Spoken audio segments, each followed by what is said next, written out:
আসসালামু আলাইকুম ওয়া রাহমাতুল্লাহ। আল্লাহ রাসূল সাল্লাল্লাহু আলাইহি ওয়াসাল্লাম হাদিস শরীফে বলেছেন, হাক্কুল মুসলিমি আলাল মুসলিমি সিত্তুন। একজন মুসলমানের উপরে আরেকজন মুসলমানের ৬টি হক অধিকার আছে।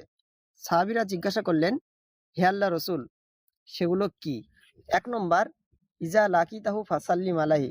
যখন তুমি তোমার মুসলমান ভাইয়ের সাথে সাক্ষাৎ করবে, তখন তাকে আসসালামু আলাইকুম এটা বলবে। ২য় নম্বর, ওয়াইজা দাআকা ফাজিবহু। যখন তোমাকে তোমার কোনো মুসলমান ভাই দাওয়াত দেবে তখন তার দাওয়াত কবুল করো, গ্রহণ করো। ৩য় নাম্বার, ওয়াইজাস্তানসাহাকা ফানসাহ লাহু।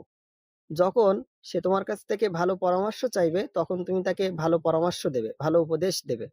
৪র্থ নাম্বার, ওয়াইজা আতাসা ফাহামিদাল্লাহ ফাসাম্মিতহু। যখন সে হাসি দিয়ে আলহামদুলিল্লাহ বলবে তখন তুমি বলবে ইয়ারহামুকাল্লাহ। ৫ম নাম্বার, ওয়াইজা মারিদা ফাউদুহু। যখন সে অসুস্থ হয়ে পড়বে তখন তাকে দেখতে যাবে, তখন তাকে সেবা যত্ন করতে যাবে। ৬ষ্ঠ নম্বর, ওয়াইজা মাতা ফাত্তাবিহু। যখন সে মারা যাবে তখন তার জানাজা নামাজ পড়বে। এই ৬টি অধিকার একজন মুসলমান আর একজন মুসলমানের উপরে সাধারণ অধিকার। আল্লাহ তাআলা আমাদের সকলের শোনার থেকে বেশি বেশি আমল করার তৌফিক দান করুক। আসসালামু আলাইকুম ওয়া রাহমাতুল্লাহ।